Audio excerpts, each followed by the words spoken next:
میں اصلاً human rights کا بندہ ہوں. مجھے بڑی تکلیف ہوتی ہے جب لوگوں کے نا میری پوری زندگی نا میں اس پہ کام بھی بہت کرتا ہوں جو میری کیپیسٹی ہے. تو اتنے بندے جناب پاکستان میں ایک عذاب بنا ہوا ہے کہ آپ کبھی ایسے کرنا لوگوں میں بیٹھ کے صلی اللہ علیہ وسلم نہ پڑھنا. تو مجھے تو وہ کتنے بندے مار دیے ہیں جی. قانون بنا رہے ہیں کہ اب صلی اللہ علیہ وسلم پڑھنا لازمی ہے. ایسا کوئی تک بنتا ہے. تو ان چیزوں کے خلاف سیریسلی اگر دین سمجھنا ہے تو دین ایسی چیز ہے جیسے میڈیکل میں کوئی خوف ہے, کوئی عقیدت ہے,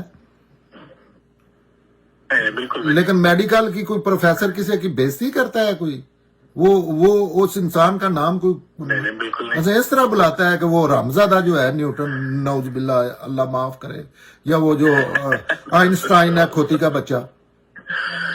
مثلا پوری دنیا جو انسانیت کو تعظیم ہے وہ ہم تو ان کے مقابلے میں آئیں کو نہیں. یہ ان کے بنائے ہوئے ویپنز ہیں جس کا پڑھے لکھے لوگ بھی شکار ہوئے ہیں.